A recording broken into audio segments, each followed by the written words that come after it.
ke tu yo ngahi tui ke eke ngahi eki. Amen. Taulot. Tamai mau fa malo mau fa feta ke te ko e o tua. Ko e pong ko ni mau unu mai ki ho loto nga o mau fie mau lahi o toko ni e o tua. Mau fie mau lahi e tataki. Ai pani a afiona e o tua. Ke ngawe anga pong ko ni o wa eki na mau hau pe ko fa polo kalama. O wa eki na mau hau pe ko angai fai pe e o tua. Ka tu ke mau kore lo toko ni a afiona. Pani pa ke tataki e ko e o tua ai ngawe anga pong ko ni. Eki o mau hau me loto fa ata me loto fonu he fia. Ke talia e fola ai me ako to bete mau fa e pong ko ni e o tua o mau fie mau lahi o toko ni. Me he kamata polo kalamani ki he au ke ona fa o singa e o tua. Tu eki ke mau fai pe i he loto veke i he loto o ofa ke te ko e o tua. Ka mo ki mau tolu he pong ko ni. Fola o amana ke tutu yo mau au. Tu eki ke ao ngai pa hoko yo ke tupu ke mau ngai mo ui. Mau fa malo ke te ko i he me ako to pe. Pe ke lang pe a afiona ia kala isko mau fa mo ui. Amen. Amen. Amen. Fa feta ke eki tal fefia e lotonga o tuamo ki tal tole pong ko ni. Tal fefia a tota ko to pe he pong ini. A ngahi tamai ngahi fa e au se tau fa nau tal lele tota ko to pe. Kapau ko a ahi ko pe na ke lava mai pe ko ya to ta mahu inga he pong ko ni. Tal e kau viewers he ata mau tal fefia ko ona ke mava e hoko fola o tua ko faloto la ko tataki ya ki ha ko ni ke tau ngai mo oi. Amen. E kainga o kui kai ko tali ko tangata e tali o kui kai ko siasi e tali ko e ko sisu mo ne fola tene hanga fakatu mau tene hanga fatu plekina e tau fononga e ah ko ni. Amen. Tu ke worship team ke ne hoko at mo tau. Haleluya. Porque que lava hati de pong ini. Kau hias homa infesia. Hak obe motif sama kau. Haleluya.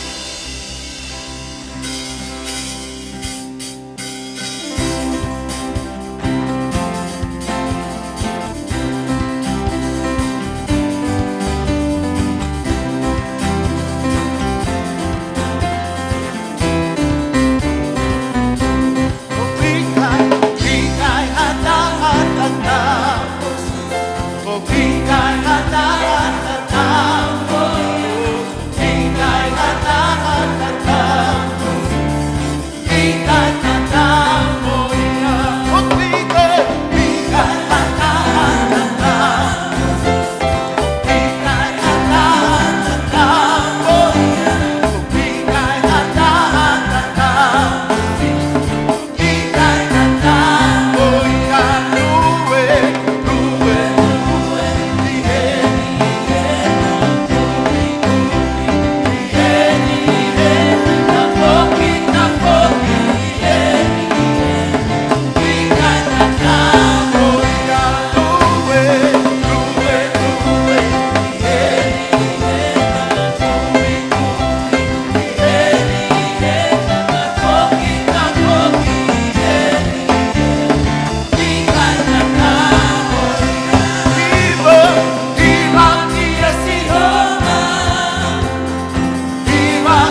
Isu tau waksia ai ahopeheni I hono saione.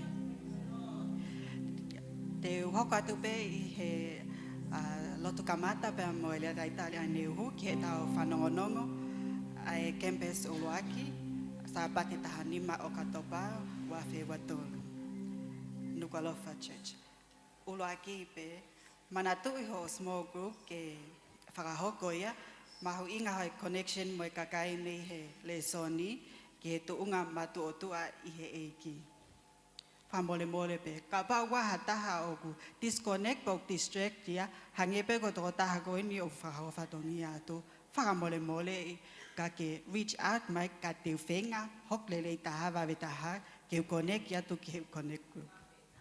Kono wa manatu e tau ngahi taimi lotu mohono ngahi ka wenga ke hufia lolotonga ai hoko atu ko ini oi au kai ahua taha ngahi taimi lotu kempasi he ono pongpongi taha waho ata ni mai fiafi mo hongo fulu po uli foki katak tuituli mai ki saione ka pau pe ke femo ekina pe oku ke ngawe lava pe ke wahe hau ki taimi mo hafe itu ke kau ngā lotu whataha mai pe I he ngai hoa koe ni. Tau kume ai ke he fofonga o Sihova, he ngai whaikiki ki he pesi pe, ai siasi, he Facebooka, wakai pe ki ai ngai ka venga. Mahu inga e tuku pā mai eki, kaya o sia haola ma ke he foki pea mo fo'o. Ko hono tolu, ko e tau Bible study, po koe ako toi tapu I he wike kotoa pule lulu, fitu e fiafi, tuli mai kai ka ataki, mahu inga o pito e mama o ene wholofola, whakaafe I haa whaamiri, peko haa maheni ke mo kau ngā whanongo ki he wholofola mo ui. Hono whamanatua te pokalama tō taha he mahina, ai kakai tangata, kakai whewhine, ke mateu ki ai, e toki tuku atu peho o mo kautaki, ai aho, taimi kai pehe ki he whaiki ki o whetukutuku. Hono nima, koe baptaiso he wailahi e whakahoko ia he sāpate whakaose mahinani ai ko hono wahiva o katopa. Whaiki ki koe ia e toki tuku atuia ka koe aho wahiva o katopa ke mau mea kia. Pea koe hono ono whakataha e WMA pa koe Women's Ministry to ulalahi mo to wiki I he hiripe ai lotu pa koe se vesi koe o e pongpongini. Hiripe ai lotu WMA ia.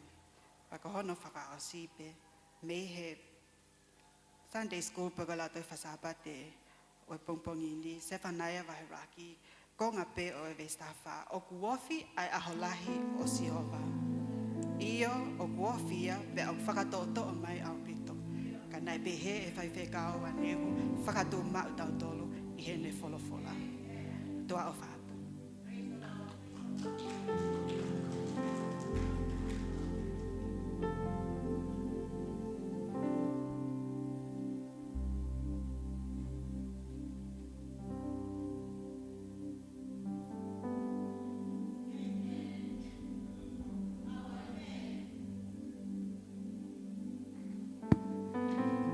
Koe konfa ma fofa ke tato ke tau fai hafuak ma fambe ke mari mai hoa koe ni tu koe elia ta puaki koe elia fakologa ki tau tolu ba I tau hao he hoa koe ni ke tau fuake tau wahe o fulu fuake tau ngahi misiona tau ngahi mea ofa he hoa koe ni ya ko fambe ke famahino ka ki tau tolu ka ngā whanongo ka ngā tui ka pau koe fofua taimi ke mo me ke iki he elia vahe ngo fulu oku tamai folfolaki tau toi e Malakai ko e vahe ngo fulu o pau ia ko seniti ko tope ku ke mau ko habe ho vahe ke mau he wike o pau pe ke vahe ngo fulu ia amen malu ku taimlahe tau fononga me ke iki ku tau nofo fakau pe fe vahe ngo fulu pe fe tau se ni tu hu mai he wike ka tau tolu ko tau wahe ko tau nga au mai tau ki totongi fa pe ke tau hanga totongi ya amen tamai malaka ke tau tolu ko taim ke tau hanga totongi tau kai ha ka fa mahino ka tau tolu ho wa ko ni e ka fanongo ko fa to lahi ka ki tau tolu e ria ko ni e taim te ka nga tono ho wa ngo fulu hanga o tua ta po ki ko tamla he makehe o anga ho fononga makehe ki pe sio mama mani ki ako kehe mate na sio mai kwame ta po ki pe he ya ta hafe kwame ta po ki ke pe he ya noa he peti ka ta eki ka fina eki lotu fanonga mai uhinga be ta no ta po ki ko hanga tonu va he ngofu ko ke to ta po ki ko ha to elia te ke mate ko he feinga mama ni ko ni te ke mate ko he ngawe paanga te ke mate ko he feinga ka pau be ka nga tonu he elia ko ni e kai pe ta po ki ko he otua ako ke nga tonu he elia va he ngofulu nai tanga ta ilo ma u fetu ku fambe ki to ma ki elia ko ni ke ta sio ki ai tanga ta ni ko tanga ta anga tonu he elia me ko va he ngofulu sio atu ko kakai ke api ko ni palau e tolu tone tolu me alele fo ale motoka Amerika langa ma honda api ihe ngo wepe anga tonu abita va ngo fulu dagwa to ngana ale to ta hagoni to ki hafa ngata ko le aga ka kai na fa ke to ta hagoni ko holo na ne business fanongo mai na hinga to ta hagoni ka ke fanongo mai ke to nga ko ka talalo to ki ati ko na to hiki ai business to ta hagoni ko sio akakai hale time ko na ekate akakai ko me ku to hiki pe ho business talange to ta hagoni ko time ko na to ke fa ngata na to hike ku va ngo fulu ak mo ku ngaton ke hiki o ko ke to kanga mai o to ke elia ku ke fo mai ai o ku to kanga mai o to ki ho ngaton elia va ngo fulu o ko ko be afra fo tangata ia o te ke fika ko pa ngo ni pu al ki fe ko be ko fe ma ko ka ta to kristiane ko pa nga be hu mai ko ni ma va ngo fulu ia wa ko linto no va hiva ves vitu talano ai ke elia ko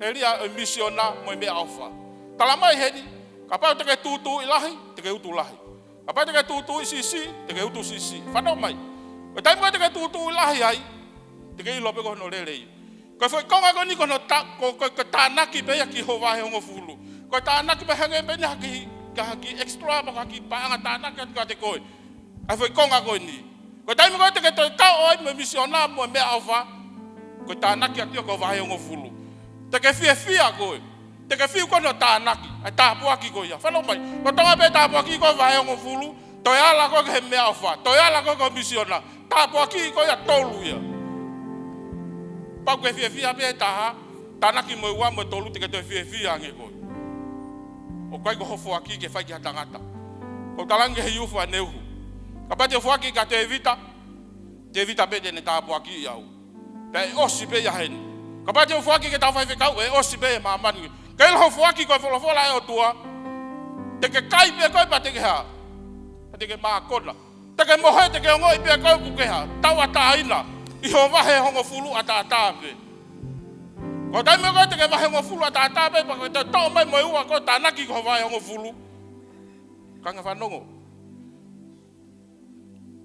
mati ke pehe mai ko o fe ko be te ke ilo ko ta ha ko siase o tua ha ko ta wanga ton ke eki o te ha ko tangata o te ha ko he pet ha pe ko o tua a ton ke o tua ha o tua tiliva te ta po aki ko ia o tange hiu fa neu ako ke ha ton o elia va he ngo fulu mahalo pe te ke tu pa ke hiu te ke ma be ki pangai wanoa te ke bebe ke va he ngo fulu e ma fa ma kai pangai wa panganima li pe ko tigala ke ko ha ka tunga malunga do family te ke toki ilo ai tako ki manganima na urihe ku kei talavou kune hanga to mai tenga ki otoloto patene te fuaki ati e poto mo ilo to ma vahe angeia ko tanga na tu kata mo na yako e hanga e oto tapo aki ko aki e poto to lahi angi kata ma ko to tapu te na te hanga tapo aki ko ui makehe ka ko uhinga ko hanga tonu elia vahe ngofulu kanga fano ako ke tota te wa he peti mo me ke na o utu mai na o maala ko o sisi ho maala foha ko ha ko to na na vai mai o fa mama ne na sio mai ka koe ha me ku ke kai ufi ai be koe ha me ku ke heka me alele fo o vai be koe o kai ko to uhinga o kai ko to alu he tori o kai ko alu ko uhinga ko nga tonu he elia vai ngo fulu ako ke ai ahi e vai ngo fulu misiona me alfa hanga he o tua ta paki ko o tua mafi ko ko mata mai fa he vane afiona Mau wha maaloa ki ati koe ko hoa ko ni ko hia ko whaki o manaki mau whai. Mau ilo wha papau pe ko whaki me kato e masiwa ka mau wha ame e tāpaki ki nau tolu e hoa ko ni. Tāpaki ki nau tolu tika ki fumakatu unga e lote whaki he nau mo ui. Aha taime ko whamato tua nau mo ui he eki he whaki. Ka maa tua e nau laka ko toa peke eki ko loto uma whai e skolais ko mau wha mo ui. Amen. Mga mariko ni kori ka nā ke ni whaki hiwa special me tauto.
Shine,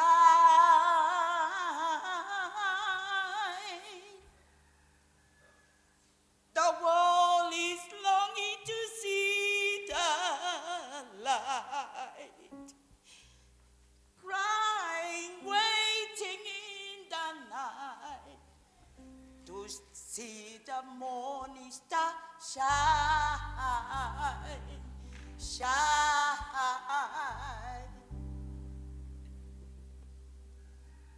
You are called to be his people and to be his holy nation. You must speak the living word so the voice of God is heard. It's time to rise and shine.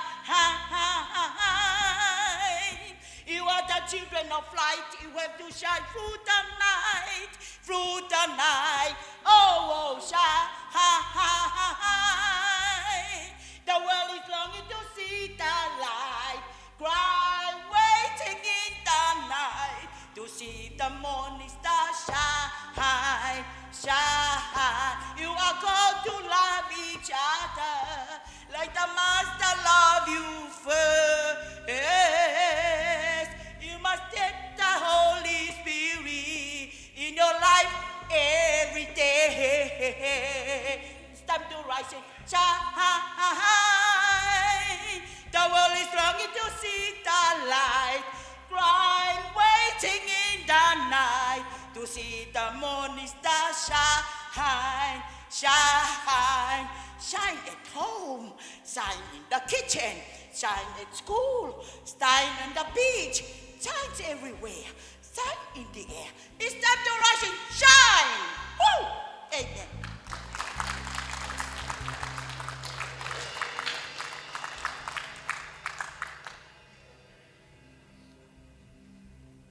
Hallelujah. Fe mau ke taulo.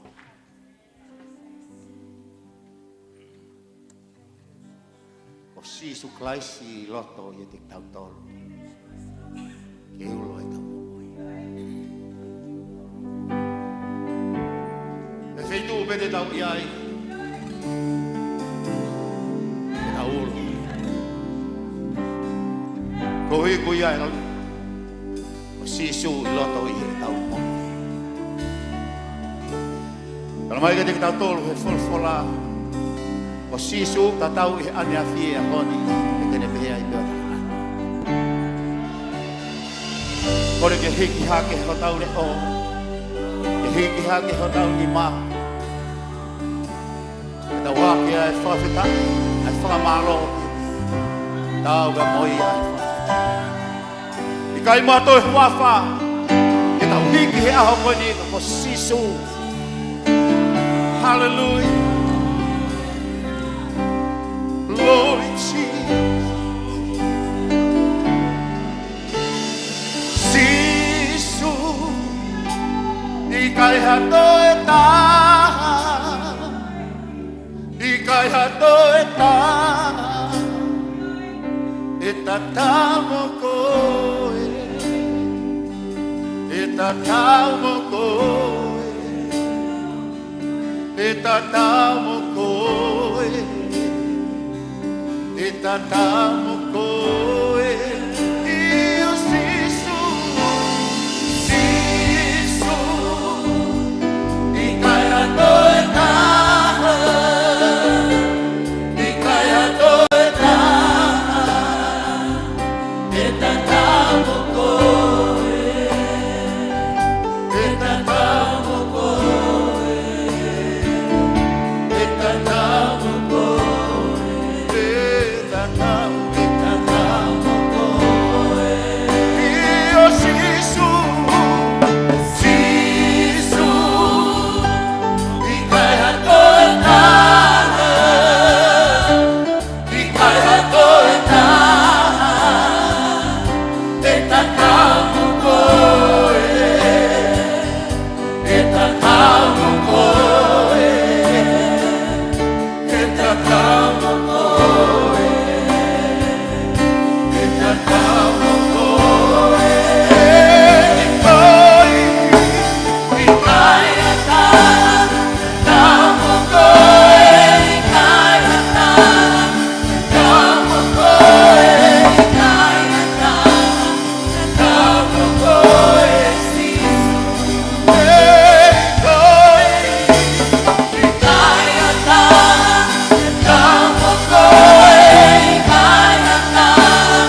Blessed be your holy name, O God. Thank you, Jesus.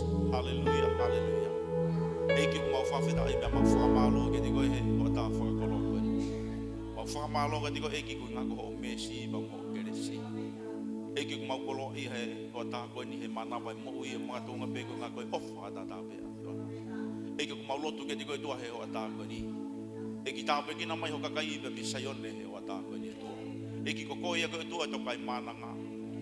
Koe ko pe afio e me ko tape o fo wai ho ka kai he kai pa ko ni ka mo fe maula hi ho to ko ni o fe maula hi ho tataki o fe maula he ke afio na ni ho ko mai tua to ni ki madole tua he ala fono o fa e fo ba me lalaka ko nga pe e ki mau ke puke mau tui ba me mau fa kai e te koe kai a fa os ko ta begina ek ho pani fa kau Stephen ai polo ki nusila be foke ke he tuan fe kau et moni a ho lele ke molote e ke ta poki ba me fa monu e fiona e mo ui ko nga ke ui e fiona a mo hinga na nusila e ki ta pekina na dole tu na kau mai ba me he ngai fe tu ke he ba me he ope I he ho ata ko ni ke maulote ke a fiona e ki ta pekina e ki ona loto e tua tu ngai mo I na e a ko ni ke maulotu tu ko ke fa fe taulaki o folo fola ka ti na to Eke mau whamalo me mau whawhita I ke tika mau lotu ia e o atako ni eke. Ko he mea te mau whauata he o atako ni ke mau lotu ia eke. Ngei a halangilangi a whamalo whawhita. Tuko eke ke whawhoki ko toa peke whatenga ka whiona. ia klaisi peko alo ko ia beho mau whakamoi pake kakai eki ki nau pehe. Amen. Amen. Whawheta i eki. Oku le rea Sihova. Mawai pe. Kore ke tō tāko tā peka tāko tō no whanga he hoa tāko ni. Whamalohen ki he worship team. Malo au pito. Ko ngā koe tataki ki tau tolu i he hoa tāko ni. Tau whawheta i pa tau whamalo ki otua. Ko ngā koe kei omi taimi pa mā ki tau tolu. I he kuonga pa moe taimi o ku tau mo ui ai. Whawheta i ke eki. Ka pau ki he naho wholofola pa ke kumi whakataha pia mau ke tohi ko anomi pa wahe taha tolu. Ko e wahe taha tolu, te ngau ake wahe taha tolu pa me konga ki mua ko e wahe taha wha, o nomi pa. Ka kuhui ko tau taimi, ko whambe ke o mai pe hangahi vesi pa ma te ki tau tolu i he hoa tāko ni, ke tau lau pe mea i he pongpongini. I he wahe taha tolu e vesi ulaki pa mo vesi ko hono tolu, pa mo vesi ko e hono tolu wa, pa mo vesi hono tolu tolu. Taha tolu ulaki ke he tolu pe hono whakarea. Pe nai wholofola Sihova ke a Mosese o pehe, ke whekau hakau tangata, ke nau alu o wakai ke whanua ko ke nani. Aia teu whaki ki he whanau Israeli. Whatongai whalere fo i konga rea koe ni. Ke nau alu o wakai ke whanua ko ke nani. Aia teu whaki ki he whanau Israeli. I he whahinga takitaha o e nau ngahi tamai, ke mo whekau. Ha tangata o ku takitaha matapure ia te kinau tolu. Pena e whekau e Mosese ke te kinau tolu i he whekau o Sihova. Me he toafa, ko pālani, ai kau tangata ko toa pē, na matapure i he whanau a Isileri.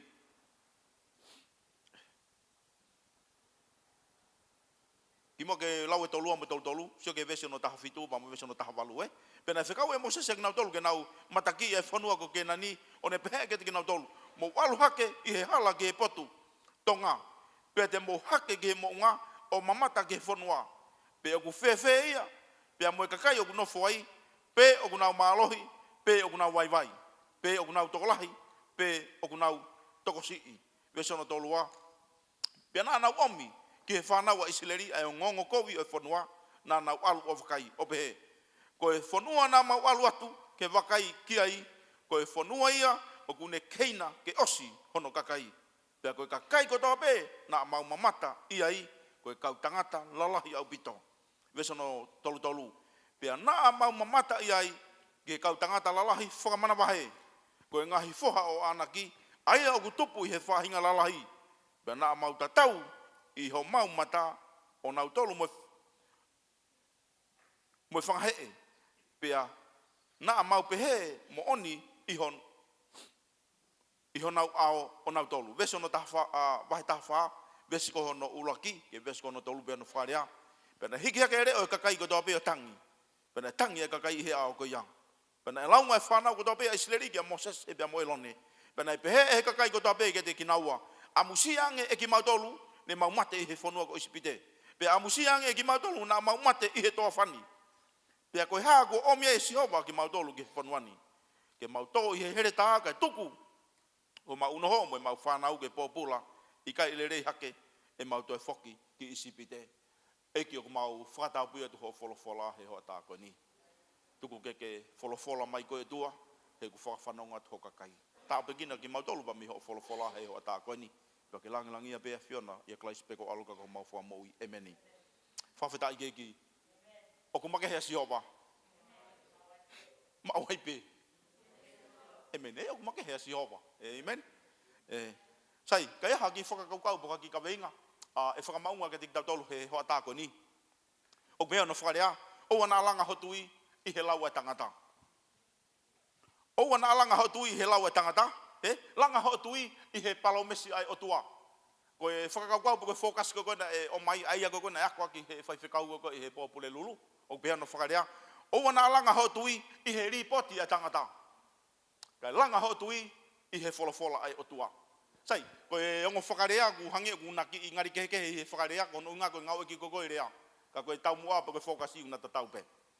Whawheta i kehekehe i he pongpongini.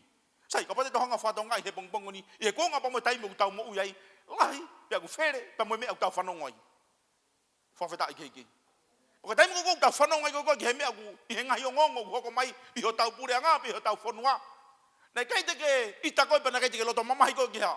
Ke kau taki ko ta pure anga ko no inga ko whanongo ko ki he ongo pa mo mea kuongo ki ai hoteringa o kwa une hanga whakatupunga ko ha. Ai loto ia kui kai ke whiungai pa mo Kristiane. Whakakaukauangi he o ta ko ni. Ko taim ko na toi ko COVID. Pe ko kui ko COVID-19 pe ko coronavirus. Sai kamata mai ko he ta wanoa na ki kamata mai ai loka. Afisia te ke loka tongania. Kono inga ko kamata ko ai hu mai ko ai vailasi ko ni ko ki fisi. Au mai ke wanoa wa taha. Pe kamata re vai ai feinga pune nga ke tata puni. Pe ko loka whakafitu. I fisi kono inga ke ua te lava ai kakai ke nau whenga unu aki. Kono inga ko nau whakakaukau mawenga alu ko ai mahaki ko ni. Papere wa he to taha ko ni ko ai ko PS ko permanent secretary ko potunga moi ko afisi ko toketa James Fong. Pe tangata ko ni when you move the virus move. Ko tam ko tape ko ke alu ke feitu te ke hanga ave mahaki ke feitu ko ya. Pe ko tam ufanonga ko kakai ba me ko ni o ku puputu na whakakaukau ba na manawasi ba na wilifia. He kono inga he ku kamata ke na whanongo ki he mate ne hoko i he whanua. O hau he ongo taha whetupu. Alo au a whetupu i aho. Ai kau mate.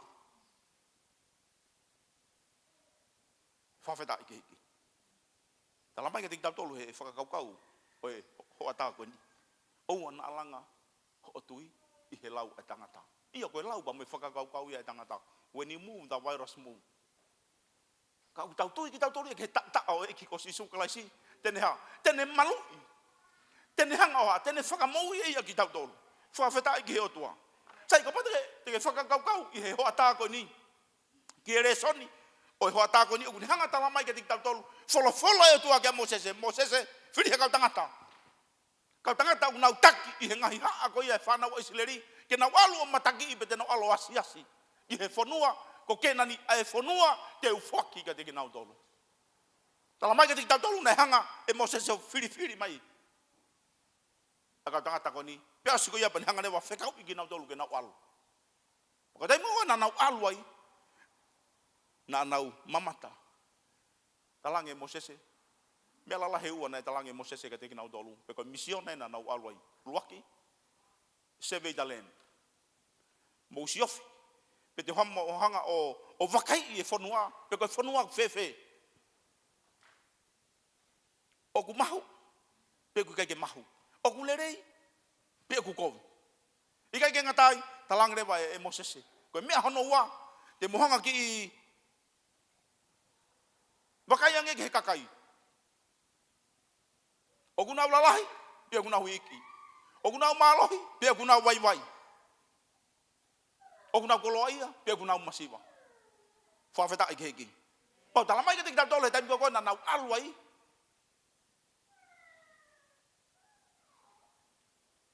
Na nau wakai, ki he mahu tawhea, ai whanua, pia moe wheituu, na e tala ofa, ai otua, ki ai palhame, ki ai sake, ki a sekope. Whawheta i ke heki ka te kitau tole hewa tākoni. Pau talamai ke te kitau tole, neongo hono mohu tawhea. Ako taimo kona nau whoki mai ai. Talamai ke te kitau tolu, nau hanga tuusi e fuinga kārepi. Lau e wholofola, fuinga kārepi ko niko, taimo uke aule kuko ke whare koloa, o whatau kuko ha, fuinga kārepi pe mi ai. Uke ala tuko to mai ki fuinga kārepi, fuinga kārepi ko niko talano ke kai wholofola ko ni talamai ke te kitau tolu, e kai lapa e noa ia fua toko taha. Ko ia e whemau e noa ia taha awhi ke ha, ke na fua. Whawheta i keiki. Talamai ke tikitau tolu nai tūse funga kārepi ko ni, ai rewa ia o hamo mahe toko ua funga kārepi ko ni, pia nau whanonga mai, here aha whanoa. Talamai, na wao mai kia Mosese, pia mo elone. Pia talamai rewa ka tikitau tolu. Nau hanga rewa o mai rewa ai ripoti, pia na o mai ai ongongo, o e mea na nau, nai whekau i ki nau tolu ke nau alue. Whakakau laki te ulawi ko te kitau tolu he pongpongo niu pia na wharea. Whanongo. Pilo yoku tātua lahi ono talonoa. Pia no mai, ai tungarea pe koe whakakau kau koe ni e whanongo. Ka koe konga mau inga ia. Oi mau ia Kristiane. Mau inga ho whanongo ke tonu. Ila ua taimi lahi o kutala ha whanongo nongo. I wharelo tuni. E osange ko ia. Koe hua tu pe matapa. Eke pe. He kakai. Koe hakoa ai whanongo nongo na e tala. Koe palo pare mā koe ha. Koe kai ke whanongo lere. Oku mau inga ho o whanongo ke tonu. Peko hono whakarea taha. Oua na hanga ho o whanongo o taki halai ho o tui. Whawheta i keiki. Oua na hanga ho o whanongo. Ai mea koko ke whanongo ki ai. Ke ni hanga whakahehema. Ai tui pa mo e tauhi o ke whai ki eiki. Tala mai ka tiki tatol he vesi ulaki ke vesi a hono tolu i he wahe taha wha. Pa mo e vesi tolu taha ke vesi ono tolu tolu. Vesi ono tolu taha upehe. Vesi ono tolu au pehe. Pea na anau omi ki he whanau a isileria e hongongo kovi e whanua. Na anau alu o wakai o pehe. Koe whanua na mau alu atu ke wakai ki ai. Koe whanua ia o kune keina ke osi hono kakai. Pea koe kakai ko toa pena a mau mamata i ai. Koe kau tangata lalahi au pito. E vesi hono tolu tolu. Pea na a mau mamata i ai ki he kau tangata lalahi whakamana wahe. Koe ngahi foha o anaki ai au kutupu i he whahinga lalahi. Pea na a mau tatau. Iho mau mata o mau tolu, moi whangahee. Pea na a mau pehe moni. Iho nau ao o nau tolu. Vesi ono ulaki e vai tā wha. Pea na hiki hake e reo e kakai kotoa pe o tangi. Pea na e tangi e kakai i he pōko ia. Sai, koe ku whehu i. Koe hea uhinga na nau tangi ai. Ko hinga e nau tangi, ko hono hinga koe mea koe na nau whanongo ki ai. He o ngongo. Nai ha koe pa mo e kawasi asi. Whawheta ai ki he eki. Pau talamai ke tik tatu koe taimo koe na whanonga koe ki he lau. Ai foi toko hongo fulu mana tui na toko hongo fulu maua. Iloi koe ku whehu i. Hanai uhinga nei kei ki nau whanongo ai. Ki he lau e toko ua. Ka nau whanongo ki nau tolu ki he lau e toko hongo fulu.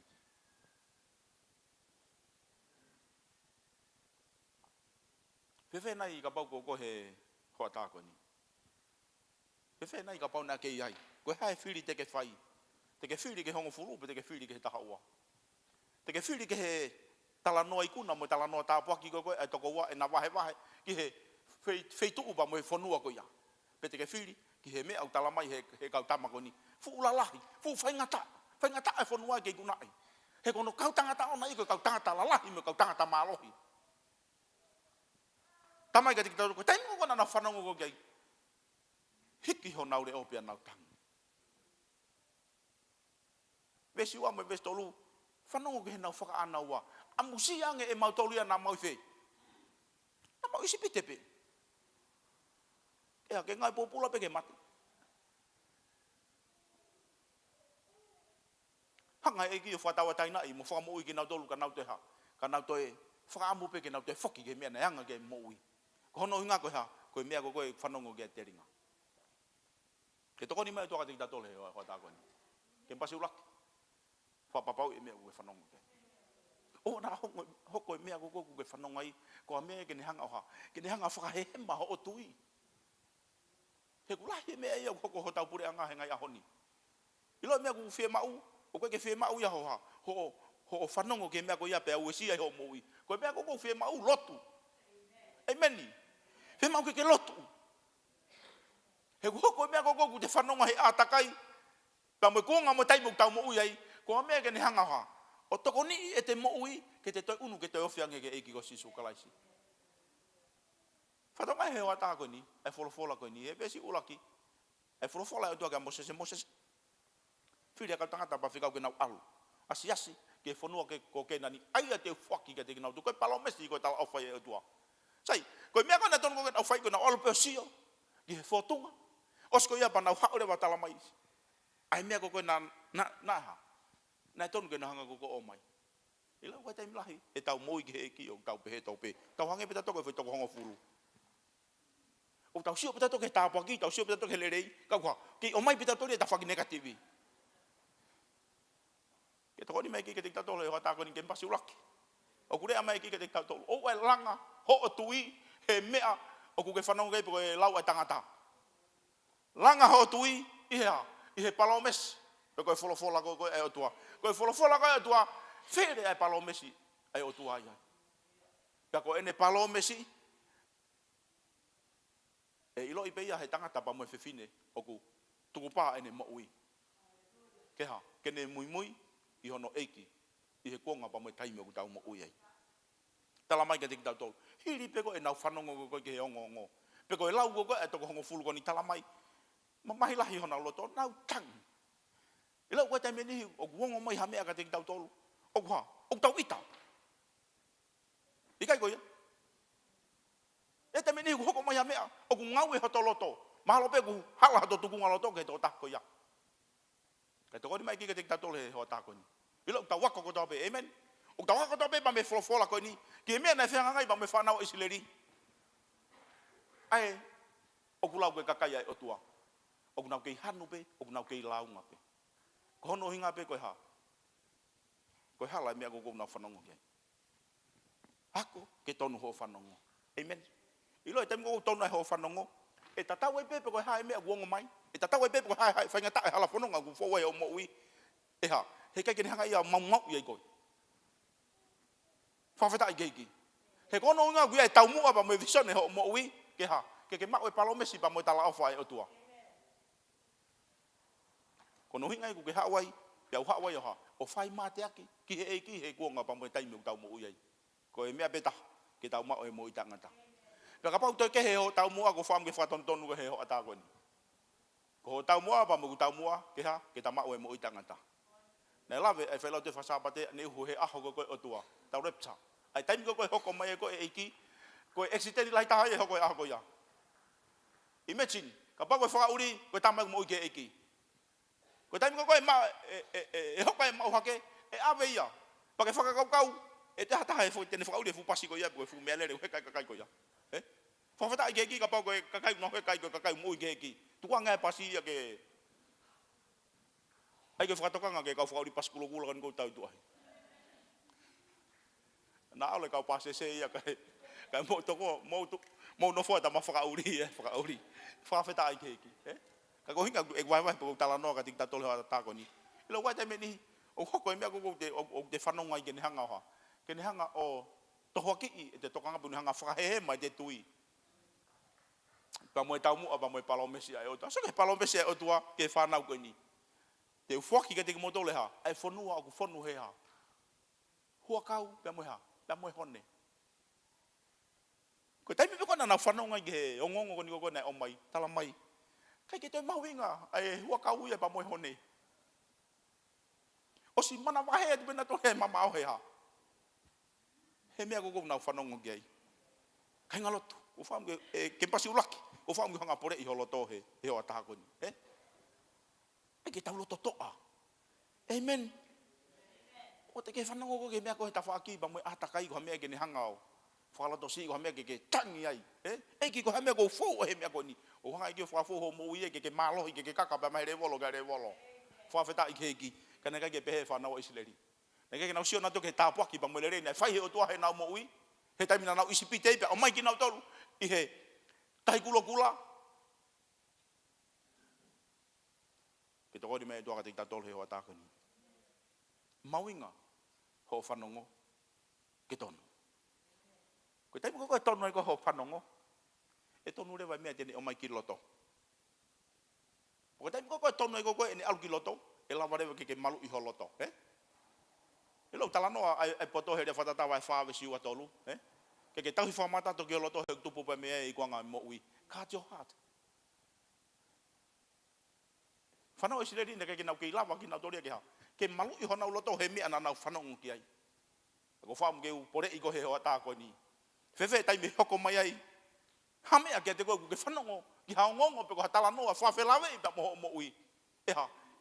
O se nea pa mehe lotu. Te whoki au ki mamani. Koe nau whakamui. Amusiang i ki matore ha. Te whoki matoki isipite. Au kai ke tonu ke pehe. Amen. Tuku ke hako e mea ta whanonga i ko mea ke ni hanga o tokoni i ke ni hanga o hiki ho ta loto. Peha, ke ta unu ki ta toi ofiange ki he eiki. More tāpua ki iba me kakai koe ni. Te ke lau e tala noa, Talang he o tua ke mo sese. Sai. Ko me ko ke nau loto fefeka. Ya mo nau talanga ta. Sai te fuka au ki na tutu na ki vilo he to fa. Kai ore ke nau au. Kata pe ke pipa mo sosi o te o mai ki na o ke fe. Ke he fonua ko na aku tala o fo e palahame ai sake pa mo se ko pe. So ke mo inga ko ho fanongo. Ilo ika tonu ho fanongo te ke stay focus be ko. Ia, i he palo pesi pa mo tala o fa o tua. Ko mo ke o ka mo yo ku more. No way. Ko mo ke o fe hala fo te ke hake mo te ke fo te rea. Ilo te ke kakau he, te ke alu he vai tafe. Te ke kakau i tahi. Ka ku mau inga ke ha.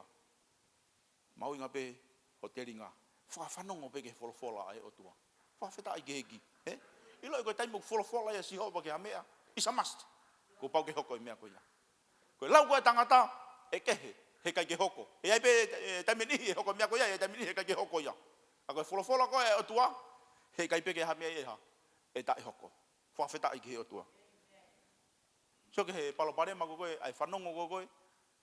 Anau tolu ko ni ko na nau ta etui ko ke mea ko na talange ko e kerepi pa mo sosiwa talamai ka tik tau tol pe me tau fola talamai faka vilo takai be na tole to afa ore pe ke ha ore pe ke nau osi he auha osi he mate pe ha pa to hanga rewa to asai it's about time for me to give you the land ko tai mi ke teu ke hanga o atu ai fonua na ku palomesi pe na ku tala ofa ki ai ko tonu e fanongo pa feta gegi.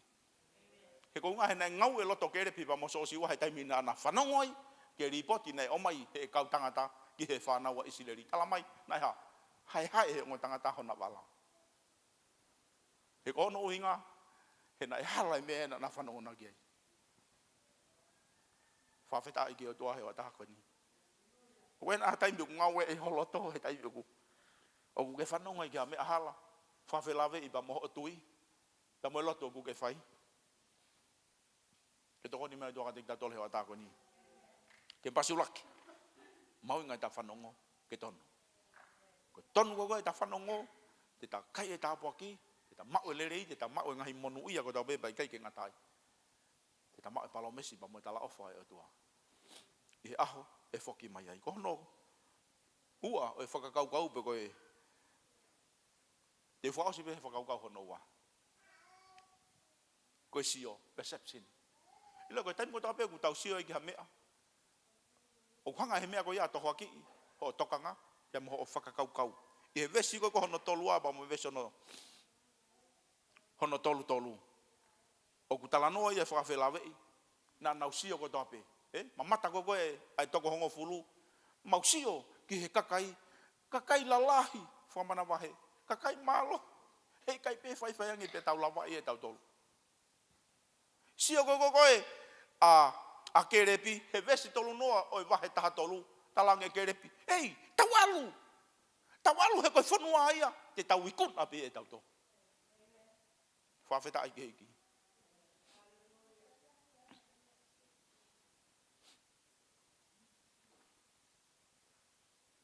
Palapare mai lotu e ngai ahoni. Koe mea koku ke sio kiai. Taimi kona o mai e koko e palahame koko e alote. Tana whanonga holo. Awa taimi ko tokolahi e na koloa pa mo na whangamonu manu. Ke e tahui manu koko alote pa mo e tahui manu koko e palahame. E talanga rewa e palahame ke alote. O kika ke uloto ke take he ku takainga. Ka ke whiri. Whiri koe po whewheitu te ke alua i. Pa ko wheitu koko he ke te ke whiri ai. Tuku ke u alua ki ai. Kung talanoa ni, i he mau inga ko ke hosi o perception. Tuku pe ko alote, hila ta alote ke tawhamo unga koe, potu makamaka koe. Kei ke fu sai e mohuku. Kei ke loko lahi hawai ai, kei inu ne whangamonu manu. Tawho kia ka alote, sio ke tawhake taha, sio ta alote ke maui ui, where pa moe vai. Koe ngai e sio alote. Talamai ka te ki tautol he pongpong koe ni. I he hoa taha koe ni. Koe taimi koe nei aloe koe ai toko taha ua koe ke asi ke he whanua. Na nau sio ko to ape. Kana ke hepe sio ia ke repi pa mo so siwa.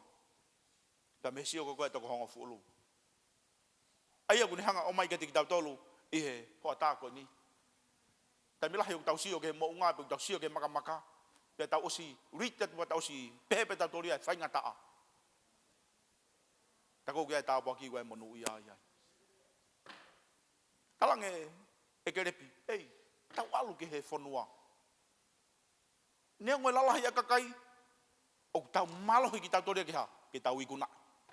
Koe anga e sio, ai tangata, o ku ha, o ku focus ene tui, ihe palomesi pa mo tala ofa e o tua. Ka pore wa ku palomesi o tua, ki tangata pa mo hafifine, kene tāpua ki ia, isa mas kupau. Koe palomesi pa mo tala ofa e o tua, koe whanua ni te uha, te ufaki ki e whanawa isileri. Sio e toko ua, na kehe na sio, he na sio ki na wahea, sio ke na wai he na tui. I lau klawe apostolo Paulo be we are not walk by sight, we are walk by faith. O we ke tawa eva he tau sio. Pe mo tau wakai, kau tawa eva fota tau ba mo tau ha. Mo tau tui. Ko sio ko a ke repi pa mo so siwa. Na sio ki na ua e na tui. Sio alo tena ke sio ke lo tene tui. Sio ka lo te ia ha. Ai mea ko na mamata ke hono mata. Kana sio e palahame o ko monga e ke tawa ki pe monga. Tapi kau nak bahaya kau sosiu kau fonua, osia bahaya fonua, toi pe monga. Kai ke hatofi kai ke inasi, o kerepi, tanga kerepi, tu mai monga ka jau. E ko sio ya tanga tau ene tui, pamone falala ki hono otua. Ko tai mo te sio kai te tui, ke palomesi pa mo talau fai otua, e tatau e bebu ha monga. E tatau e bebu ha fai ngata hala fonong aku ke fowai, te ke stay focus pe. E ko hono hinga ke ha ke fakakata palomesi. Pa mo tala ofa e tua iho o mo ui ke pasulaki ke toko ni me tua ka tik datol he wata ko ni tu mo ke ona hange tau sio ko sio to ko hongo fulu ke tau sio ke hala fono ngau fai e fou pe tau loto siki te kamata ke he mai tau tui kono inga ko tau foka kau o ku kila ala hange ka ke sai ma ala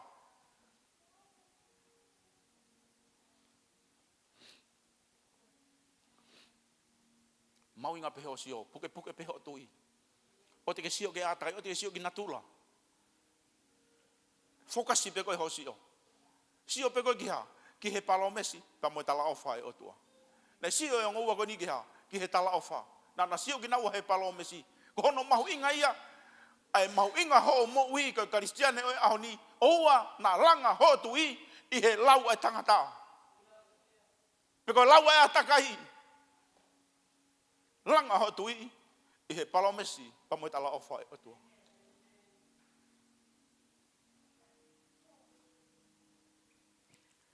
Ko mau be me tau sio ke ko me ke hanga pore i.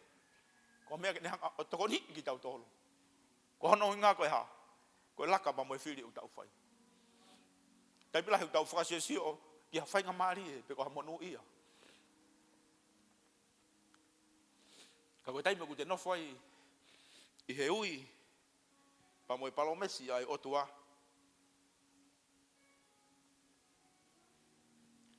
Koe hau e tāpua ki. Koe hau he whakakoloa. O hange koe tau sio, ki e tāpua ki. Nei hanga i otua whakakoloa ki, a ke repi pa mo so siwa. Ke ha, ke nao ke he whanua e tala ofa.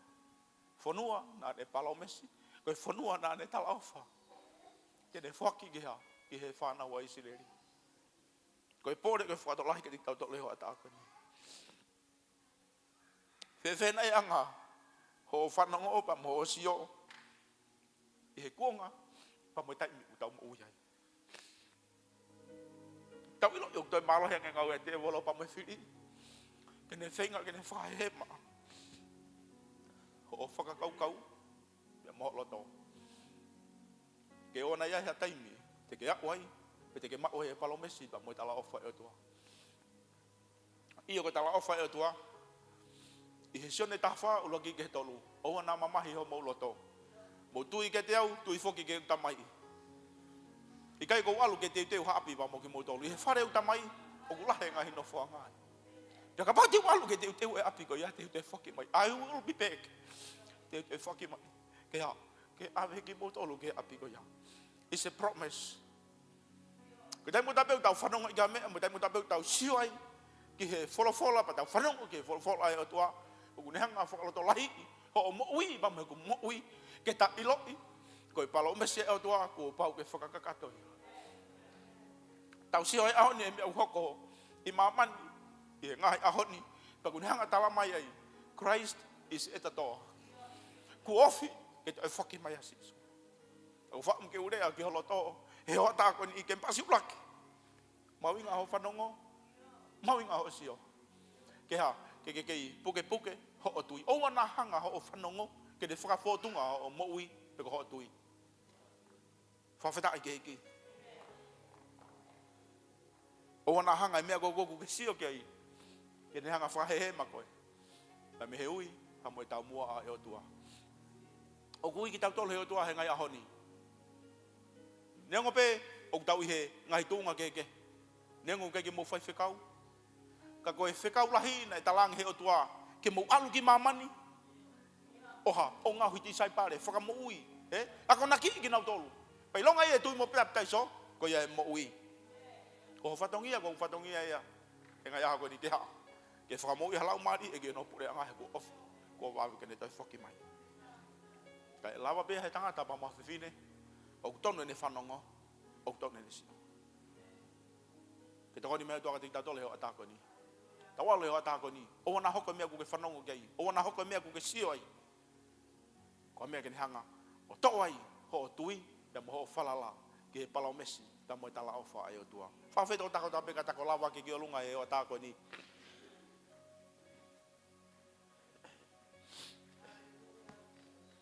Pampe ke kui to ta ko to be he o ta ko ni. Faka kau ang he o ta ko ni. O kure mai ai fola o to ka tik ta dole he o ta ko ni. Io ku ne rea momu mai ke te au. Time lahi. O wa ngai me ku fanong ai o ku te ringa. Ka ku fia ma o ku mo ui. Ke ona hanga e lau tangata pe ko me ku fanong ai ke ne fa fotunga. E ku tui ba me ku mo ui. Tuku ke hako e ku whanongo ki he palomesi pa mo tala ofa e toa pa mi hone fola ke ne whakafotunga e ku tui pe mo e ku moui.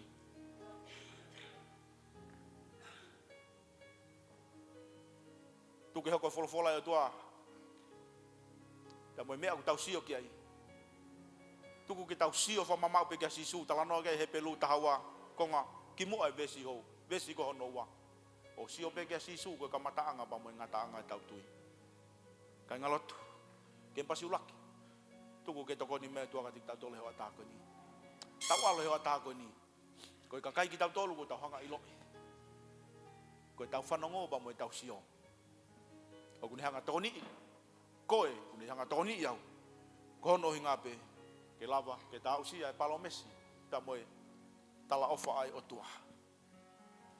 Alu pa mo e whakakau ko ia. Hanga iki o toko ni iho tau loto he o tako ni. Ke tau iloi. Ko ne tala ofa pa mo ne palo mesi. Ke inasiai, piau inasiai.